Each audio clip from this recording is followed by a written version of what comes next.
사랑의 아버지 하나님, 장마와 또 습하고 무더웠던 한 주간도 저희를 지켜주시고 금요 예배를 통하여서 신실하신 하나님 앞으로 또 예수 그리스도의 이름 앞으로 나오게 하심을 감사합니다. 우리의 참 주인 되신 그 하나님의 놀라우신 사랑을 기억하고 감사하며 다른 것이 아닌 우리 예수의 이름을 높이고 구원자 되어주신 우리 예수님께 겸손히 무릎 꿇고 엎드려 경배함이 우리의 삶과 우리의 기쁨이 되게 하옵소서. 주님, 이제 말씀을 듣습니다. 주님의 마음, 하나님의 마음을 깨닫게 하시고 주의 빛으로 우리의 어두운 마음을 밝혀 주옵소서. 겸손하게 진리의 말씀 앞으로 나아가오니 하나님 말씀하여 주옵소서. 이 시간 서울 영천교회 또 청년부 수련회에서 말씀을 선포하시는 김병년 목사님에게도 함께 하셔서 그곳에 모인 청년들이 믿음에 굳게 서는 시간 되게 하옵소서. 참 소망 되신 예수 그리스도의 이름으로 기도드립니다. 아멘. 오늘 함께 나눌 하나님 말씀은 베드로 후서 2장 13에서 16절까지의 말씀입니다. 베드로서 2장 13절에서 16절까지의 말씀을 우리 한 목소리로 하나님의 말씀을 봉독하겠습니다. 불의의 값으로 불의를 당하며 낮에 즐기고 노는 것을 기쁘게 여기는 자들이니 점과 흠이라. 너희와 함께 연애할 때에 그들의 속임수로 즐기고 놀며 음심이 가득한 눈을 가지고 범죄하기를 그치지 아니하고 굳세지 못한 영혼들을 유혹하며 탐욕에 연단된 마음을 가진 자들이니 저주의 자식이라. 그들이 바른 길을 떠나 미혹되어 부올의 아들 발람의 길을 따르는도다. 그는 불의의 삭슬 사랑하다가 자기의 불법으로 말미암아 책망을 받되 말하지 못하는 나귀가 사람의 소리로 말하여 이 선지자의 미친 행동을 저지하였느니라. 아멘. 할렐루야. 우리 초등부 아이들과 사뭇 다른 반응인 것 같습니다. 우리 아이들은 너무 큰 소리로 아멘을 외쳐줘가지고 참 앞에선 설교자의 마음을 이렇게 부드럽게 만들어 주는데, 저희 다시 시작하는 걸로 지금부터 녹음한다고 생각을 하시고 다시 해보겠습니다. 할렐루야. 우리 유초등부 선생님 두 분도 계신데 그렇게 짧게 하실 줄은 몰랐네요. 다시 한번 할렐루야. 아멘. 네, 우리 옆에 계신 분들하고 한번 인사 나누겠습니다. 장맛비가 한 주간 동안 내리고 있는데 잘 살아 계신다고 반갑다고 인사 나누겠습니다. 피부가 더 뽀송뽀송해지셨습니다. 저는 한 주간 동안 물속에 들어와 있는 것 같더라고요. 느낌이 어찌나 습도가 높은지 다들 고생이 많으셨을 텐데 다음 주 수요일까지 비 예보가 계속 되더라고요. 여러분 모두들 건강하게 또 아무런 피해 없이 지나가기를 기도합니다. 이 조명이 김병년 목사님에게 맞춰져 있기 때문에 제가 이렇게 감당하기에는 목사님한테 얘기하지 마시고 이게 이렇게 우리 뒤에 오승환 집사님 오늘 오셔가지고 팀장님이 오셔가지고 특별하게 저를 위해서 두 개를 달아주셨음에도 불구하고 이게 제가 보기에도 지금 굉장히 괜찮으시죠? 예, 제 얼굴을 보지 마시고 우리 하나님이 들려주신 말씀으로 집중하길 바랍니다. 저희가 오래간만에 베드로 후서 말씀으로 만나게 되었습니다. 예수님의 수제자였고 또 예수님의 부활 승천 이후에 예루살렘 교회를 이끌면서 우리 초대교회에서 큰 역할을 했었던 이 사도 베드로가 그의 죽음이 임박했을 무렵에 유언과 같은 마음으로 쓴 서신이 바로 이 베드로 후서입니다. 여러분, 베드로 전서는 교회 외부에서 오는 고난과 핍박에 맞서서 선한 행실을 가지고 세상과는 전혀 다른 삶을 살아가거라라고 권면을 했다라면, 이 베드로후서가 주목하는 것은 교회 외부가 아닌 교회 내부의 문제입니다. 여러분, 바울 서신에서도 보면 사도 바울을 대적하면서 교회를 어지럽히던 자들이 있었죠. 특별히 유대교 출신의 사람들이 우리 이신칭이라고 하는 믿음으로 구원을 받는다라는 바울의 가르침은 잘못됐다라고 하면서 할례를 받아야 되고 정결법을 지켜야 된다면서 그것을 다 지켜야지만 구원을 받을 수 있다라고 이방인 신자들의 마음을 흔들어 놓았습니다. 사도 바울은 그래서 갈라디아서를 비롯해 여러 서신을 통하여서 그렇지 않다라고 예수님께서 선포하신 참된 복음에 대하여서 변증해 왔습니다. 이 베드로후서에서 나오는 거짓 교사들은 이 바울 서신의 대적자들보다 어찌 보면은 조금 더 문제가 심각했습니다. 그들은 예수 그리스도의 주되심, 또 다시 오심, 우리 최후의 심판마저도 조롱하는 자들이었기 때문입니다. 사도의 권위와 또 영적인 권위들을 모두 무시하고 또 기록된 말씀까지도 자신들이 좋을 대로 자의적으로 해석하고 가르쳤습니다. 예수님으로 인하여서 주어진 그 자유를 크게 오해해서 현세적이고 현실적인 방임과 또 쾌락을 추구하고 이 교회 안까지도 그 문화를 끌어들였던 자들이 바로 베드로후서에 나온 거짓 교사들입니다. 참으로 안타깝게도 그들의 거짓 가르침에 미혹되어서 속아 넘어가는 성도들이 꽤 많았습니다. 베드로전서의 배경이 되는 외부적인 고난도 참 쉽지 않은 것이죠. 하지만 그것은 오히려 선명하게 구분하면서 우리가 대비할 수가 있는데 반해서 이 베드로후서가 상대하는 적은 은밀하게 우리의 내면적인 욕구를 자극하고 또 분간하기 어렵게 들어온 내부의 적이었기 때문에 더욱 분별력이 필요한 상황이었습니다. 그렇기에 베드로는 1장에서 서둘러서 해결책을 제시하는데 그 핵심은 바로 믿음에 기초한 바로 참된 지식이었습니다. 베드로서는 겨우 석장으로 이루어진 책인데 그 석장에 무려 암과 지식에 관한 단어가 16번이나 나옵니다. 여기서 말하는 또 지식이라는 것은 단순한 정보를 습득하고 또 머리로만 아는 인지적인 알미 아니라 관계적인 용어로서 쓰입니다. 하나님을 알고 또 예수 그리스도를 안다라는 것은 그분과 관계를 맺으며 한 몸이 된다라는 의미거든요.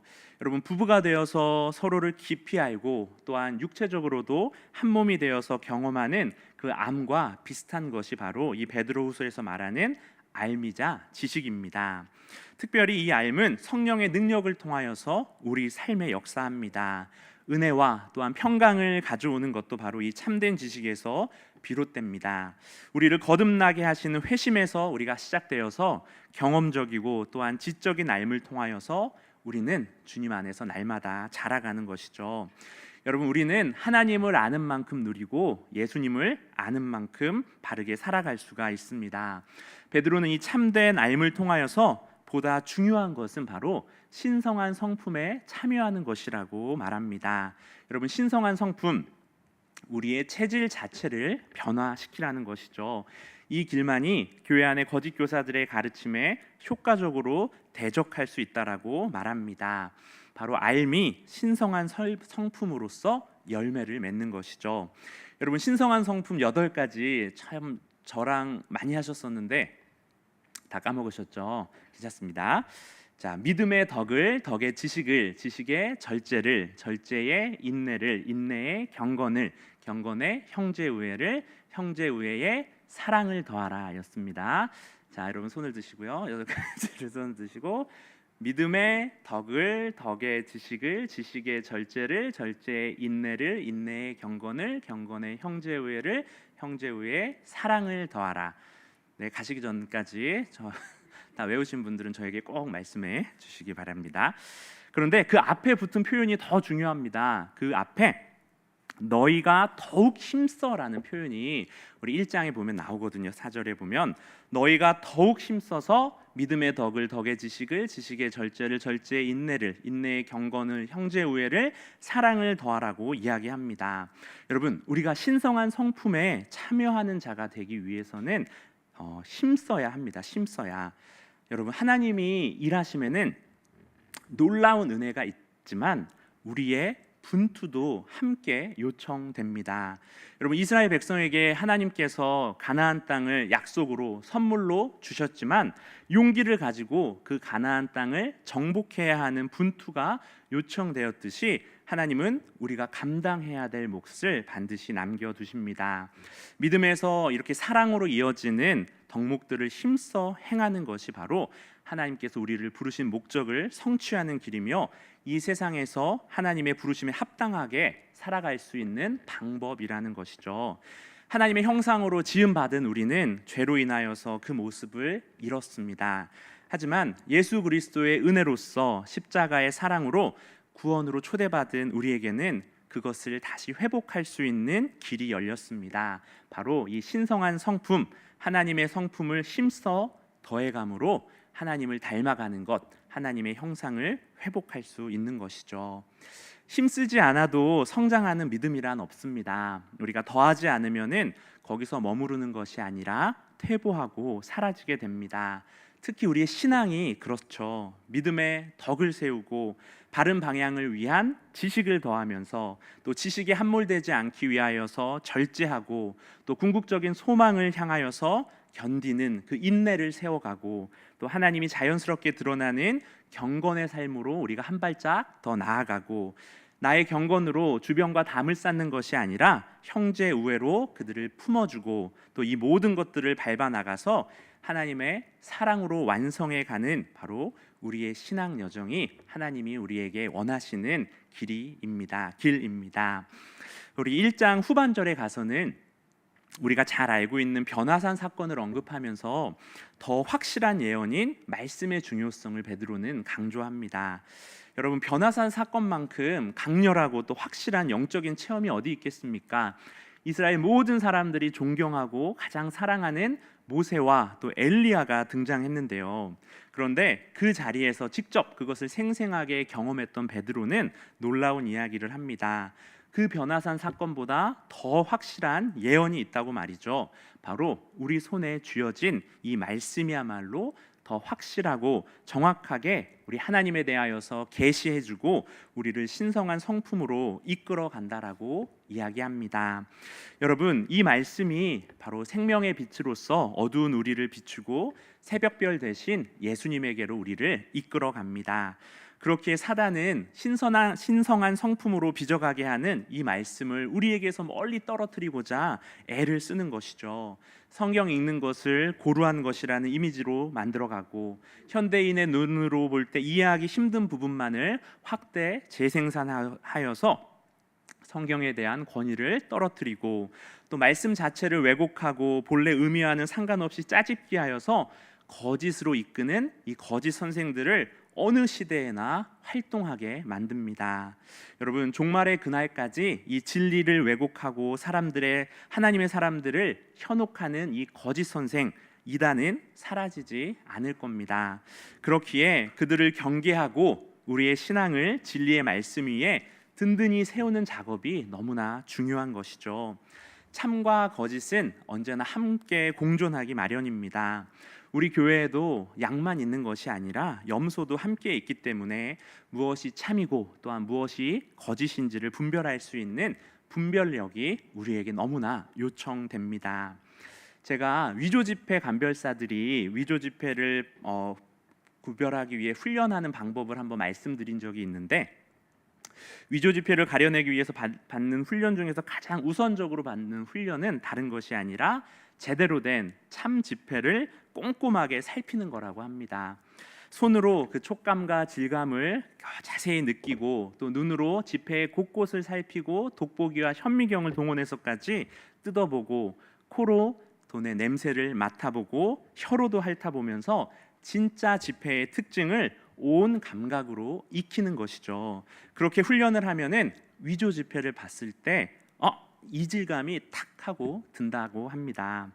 여러분, 은밀하게 숨어드는 우리 거짓 교사들의 가르침과 이 땅과 이 세상의 유혹을 올바르게 우리가 분별하기 위해서는 거짓 교리와 이단들의 가르침을 세밀하게 분석하고 배우는 것 이전에 참된 진리인 우리 말씀에 더 깊이 들어가 하나님의 뜻과 우리 예수 그리스도의 가르침이 무엇인지를 올바르게 살피고 배울 필요가 있습니다. 여러분, 일주일에 1시간 우리 주일 예배 설교 말씀 하나로 채우기에는 너무나 부족한 일입니다. 우리가 시간과 마음을 들여서 더 확실한 예언인 이 말씀을 매일 상고하여 참된 알을 우리 안에 채우고 또 신성한 성품으로 하나님을 닮아갈 때 우리 안에 거짓이 들어왔을 때 이질감이 탁 붙들어서 분별할 수 있지 않을까 합니다. 얼마 전 매일 성경 본문이었던 디도서에서도 사도 바울은 말씀합니다. 그레데 교회 안에 거짓 가르침을 퍼뜨리는 자들에 맞서서 우리 믿음의 아들 디도에게 권면한 내용이 어떤 것이었나요? 그 거짓 가르침에 대적하여서 맞서 싸우라는 것이 아니라 참된 복음과 바른 말씀을 가르칠 수 있는 우리 지도자, 장로들을 많이 세우라고 말씀했습니다. 장로의 그 여러 조건들 중에 가장 중요한 것은 다른 것이 아닌 살아있는 하나님의 말씀으로 채워진 자였습니다. 여러분 맞습니다. 참된 우리 바른 말씀으로 우리를 채워야지만 거짓과 맞설 수 있는 것입니다. 위조지폐 감별사가 하루아침에 만들어지는 것이 아니듯이 우리 말씀 안에 열매 맺는 건 역시도 한순간에 되는 일이 아니죠. 우리 지속적이고 신실한 훈련이 요청됩니다. 말씀을 알고자 하는 간절한 마음과 배움, 또 하나님과의 지속적인 교제, 또 공동체로 부르신 우리 옆에 있는 성도들과의 깊은 교제를 통하여서 우리 그 진리 위에 단단히 서가는 우리 다드림 교회 되기를 소망합니다. 우리 2장에 들어와서 이 거짓 선생들의 그 정체를 생생하게 베드로는 폭로하는데 한마디로 말하면 멸망당할 자들이라는 것이죠. 그들에게는 반드시 심판이 임하게 되는데 베드로는 구약에서 나온 여러 역사적인 증거들을 가지고 이를 변증해 갑니다. 타락하여서 범죄한 천사들의 이야기, 또 노아의 홍수, 소돔과 고모라 사건을 보라고 말이죠. 악과 그 악을 따르는 무리들에 대한 하나님의 심판은 반드시 이루어지니 이 거짓 교사들 역시, 그리고 오늘날 교회 안에 들어와 있는 복음에서 벗어난 가르침으로 하나님의 이름을 더럽히는 자들 역시 벗어날 수 없다고 말입니다. 1장의 신성한 성품과 정반대되는 우리 거짓 교사들의 부패한 성품에 대한 이야기가 오늘 함께 읽은 본문에서 설명이 됩니다. 교만, 방탕, 또한 탐욕입니다. 10절 12절에서 하나님을 바로 사랑하지 못하고 자기를 사랑하는 자기 중심성에서 나온 우리 교만을 이야기했고요. 오늘은 사람을 바로 사랑하지 못하고 뒤틀린 사랑의 결과인 방탕과 우리 세상을 바로 사랑하지 못한 탐욕을 함께 살펴보려고 합니다. 사실 이 교만과 방탕은 탐욕이라는 뿌리에서 나온 열매들이라고 할 수 있습니다. 이 거짓 선생들 역시도 이 하나님의 사랑을 맛보은 자들입니다. 하지만 그 은혜의 자리에서 떠나 자신의 탐욕을 더 사랑함으로써 교만과 방탕에 더럽고 썩어지고 멸망의 길로 들어선 자들이었죠. 탐욕은 어찌 보면은 잘못된 사랑이라고도 할 수 있습니다. 마땅히 향해야 할, 우리 하나님께 마땅히 향해야 될 그 사랑으로 그것을 가지고 세상과 또 피조물을 사랑하는 왜곡된 사랑이기 때문입니다. 여러분, 우리 역시도 오늘 말씀을 통하여서 나의 잘못된 사랑들을 겸손하게 비추어 보기를 원합니다. 마땅히 하나님에게 향해야 될 그 사랑으로 나는 누구를, 또한 나는 또 무엇을 사랑하고 있었는지를 돌아보기를 원합니다. 오늘 우리 13절 말씀을 새 번역 성경으로서 같이 한번 다시 읽어보겠습니다. 시작. 그들은 자기들이 저지른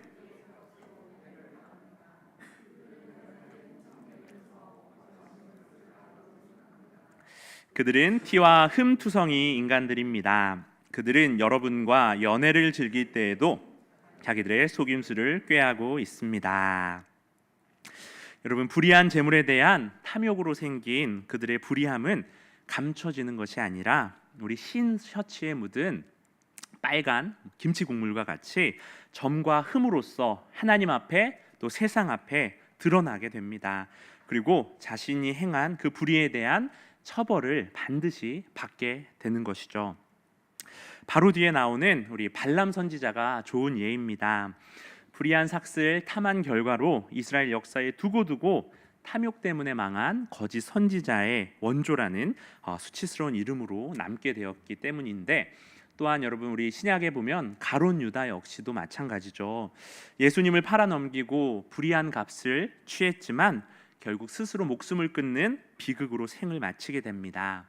이렇게 거짓 교사들은 자신들의 탐욕으로 취한 불의의 삭스로 잠깐은 쾌락을 누리는 듯하지만 자기 자신에게 가장 큰 피해와 해악을 끼치는 것을 보게 됩니다. 거짓 교사들은 예수 그리스도가 우리에게 주신 자유에 대해서 단단히 오해한 것이 분명합니다. 그들이 누리는 건 예수님이 허락하신 자유가 아니라 방종이었기 때문인데요. 베드로는 베드로전서 2장 16절에서 분명하게 이렇게 가르쳤습니다. 너희는 자유가 있으나 그 자유로 악을 가리는 데 쓰지 말고 오직 하나님의 종과 같이 하라. 여러분, 이 가르침은 거짓 교사들에게는 전혀 들리지 않았습니다. 그들은 그리스도인의 자유를 오용하고 또 남용하여서 그것으로 세상의 더러운 것과 썩어지는 것, 또 허무한 것을 취하고 스스로 그렇게 되었을 뿐만 아니라 자신들의 그 거짓 가르침으로 교회 안에 많은 이들이 함께 더럽혀지고 썩어지고 허무해지도록 만들었습니다. 여러분, 마태복음에 보면은 작은 자 하나를 실족하게 한 자에는 목에 연자맷돌을 달고 깊은 바다에 던져지는 것이 낫겠다라고 말씀을 하셨는데, 얼마나 이들이 큰 죄를 짓고 있는지를 우리는 알게 됩니다. 또한 낮에 즐기고 노는 것을 기쁘게 여겼다라는 것은 이제 부끄러움조차 모르는 단계까지 그들이 타락했음을 보여줍니다. 여러분, 이방인들조차 대낮에 대놓고 방탕하고 또 음란하게 놀지는 않았을 겁니다. 보통 그런 행동들은 우리 어두운 밤이 되어야 행하잖아요. 어둠 속에서 그런 어두운 일을 하는 것이 덜 부끄럽기 때문이겠죠. 우리 로마서 13장을 보면 12, 13절에 밤과 낮에 하는 행동들에 대해서 기록하는데요. 함께 같이 읽어볼까요? 밤이 깊고 낮이 가까웠으니 그러므로 우리가 어둠의 일을 벗고 빛의 갑옷을 입자. 낮에와 같이 단정히 행하고 방탕하거나 술 취하지 말고 음란하거나 호색하지 말며. 아멘. 여러분, 이 사도 바울의 기록과 우리 거짓 교사들의 행동이 정말 정반대로 행하고 있음을 알게 됩니다. 다른 사람들의 평판 따위는 신경도 쓰지 않고 오직 자신들의 쾌락만이 중요했습니다. 너무나 교만했기에 자신들의 행동을 감싸려는 시도조차, 밤에 하는 행동조차 하지 않습니다.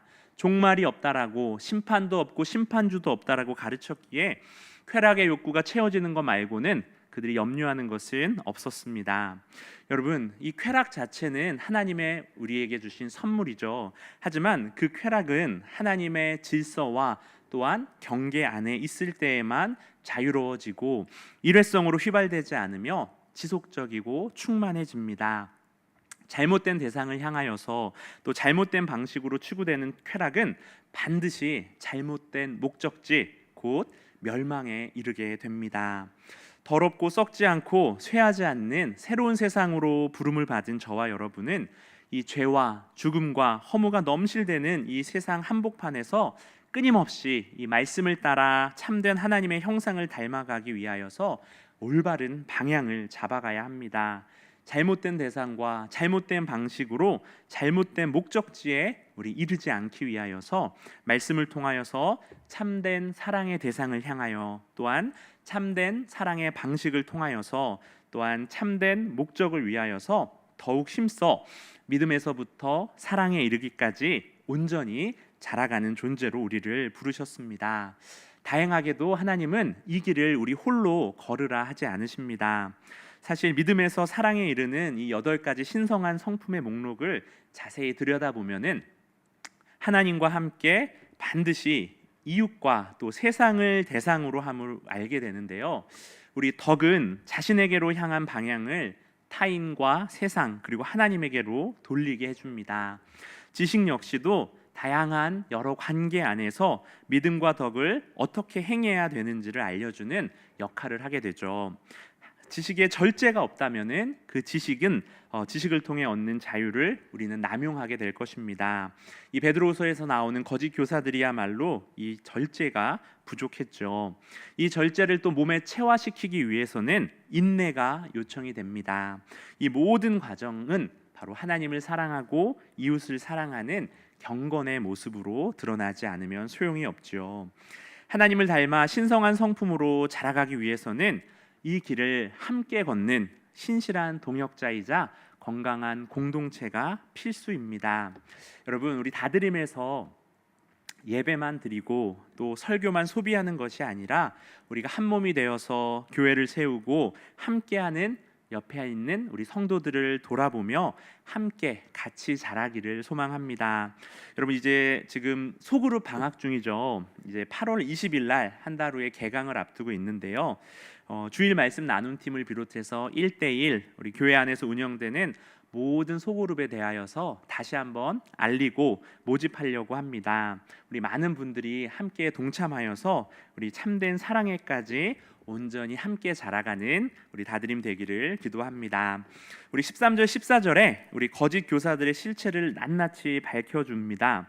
참 표현들이 아주 센데요. 핵심은 이 탐욕에 연단된 마음을 가진 자들이라는 것입니다. 탐욕에 연단된 마음. 여러분, 연단이라는 것은 연습하고 또 훈련한다라는 뜻을 나타내는 단어인데, 여러분, 운동선수가 한 기술을 익히기 위하여서 날마다 땀을 흘리며 훈련하듯이 여러분, 이들은 자신들의 탐욕적인 일에 또 그들이 탐하는 것을 취하는 일에 자신들을 훈련시켰습니다. 그 탐욕의 본성을 만족시키기 위하여서 의도적으로 연습하고 단련한 자들이었습니다. 그 과정에서 다른 영혼들을 유혹하고 넘어뜨리고 또 속임수와 음심으로 접근하여서 자신들의 욕구를 채우는 자들이었던 것이죠. 몸을 연단하면 단단한 근육이 되는 것처럼 그들의 탐욕에 연단된 마음은 말씀의 검으로 찔러도 잘 들어가지 않을 만큼 돌처럼 단단하게 굳어져 갔습니다. 여러분, 사사기 3장에 보면 왼손잡이 사사 에웃의 이야기가 나옵니다.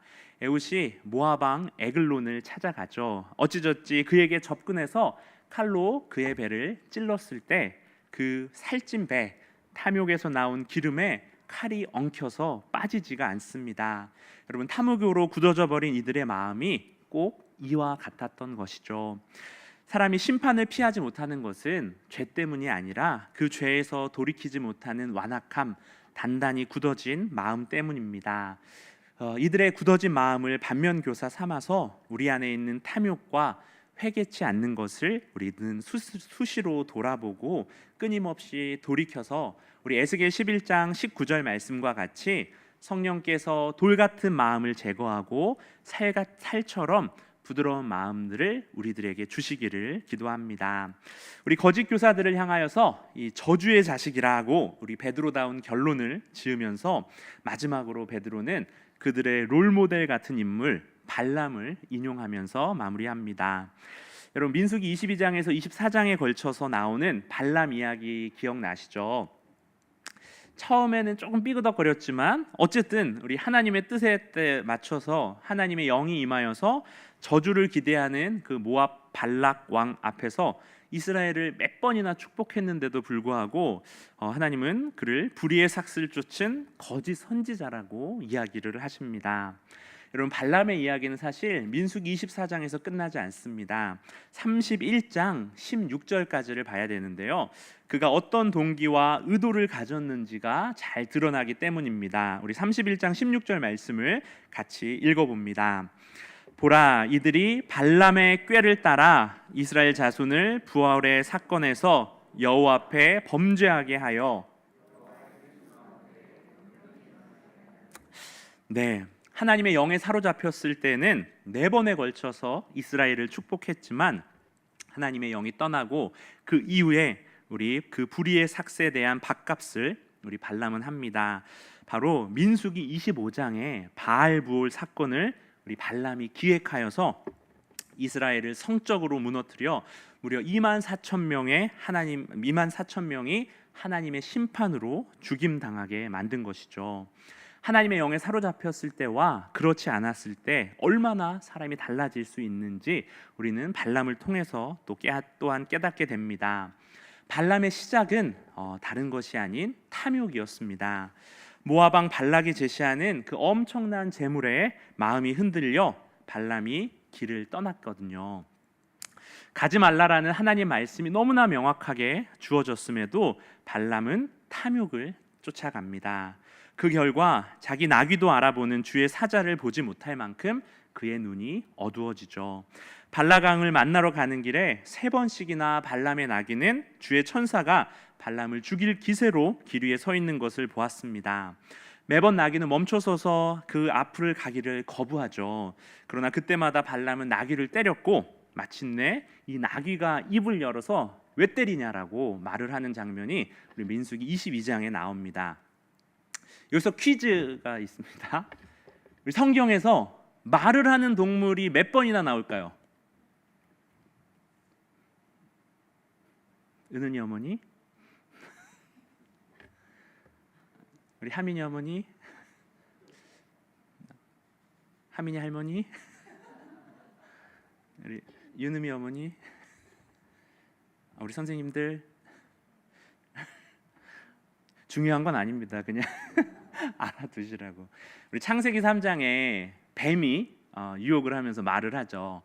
그리고 요한계시록 8장에 보면은 나팔 소리가 들렸을 때 독수리가 하늘을 날면서 저주를 선포합니다.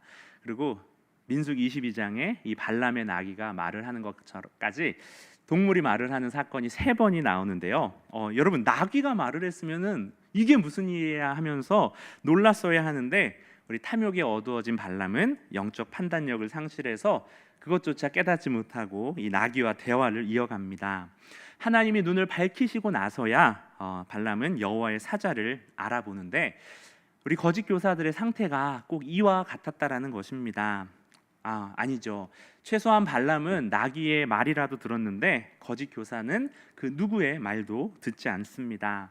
그들은 하나님을 대적하면서도 어떠한 심판과 문제도 없을 것이라고 생각하며 죄에 빠져들어 그 죄를 즐기고 많은 이들을 속이고 넘어뜨려 자신들의 탐욕을 채우며 교회를 어지럽혔습니다. 그 결과는 저주의 자식, 하나님의 저주 아래 있다라는 선고뿐이었습니다. 여러분, 말씀을 마무리하겠습니다. 발람의 시대에도 또한 베드로 시대에도 그리고 오늘날 교회 안에도 거짓 교사들은 언제나 암약하고 있습니다. 우리를 말씀에서 멀어뜨리고 우리를 넘어뜨리려고 합니다.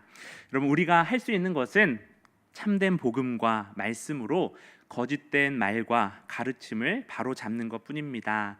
그것이 거짓 교사들을 분별해내고 저들로부터 교회를 지켜내는 첫 걸음입니다. 다드림의 모든 가족들이 우리 주님의 재림과 심판의 날 공의로운 판결이 내려진다라는 것을 기억하면서 우리에게 주어진 더 확실한 예언인 이 말씀을 사랑하고 이 말씀을 같이 나누고 또 이 말씀으로 세워져 가는 일에 마음을 더욱 모으는 이 여름이 되기를 소망합니다.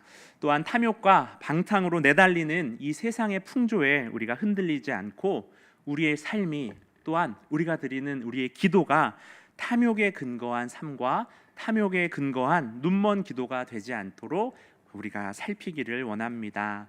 여러분, 우리는 신앙을 가지고도 탐욕을 추구할 수 있는 참으로 위선적인 존재들입니다. 오직 참된 알무로 믿음의 덕을, 덕의 지식을, 지식의 절제를, 절제의 인내를, 인내의 경건을, 경건의 형제 우애와 마지막으로 사랑을 더하는 신성한 성품으로 우리가 변화되어서 하나님을 닮아 우리가 만나는 모든 이들에게 하나님의 의를 선포하는 우리 다드림 되기를 간절히 소망합니다. 우리 말씀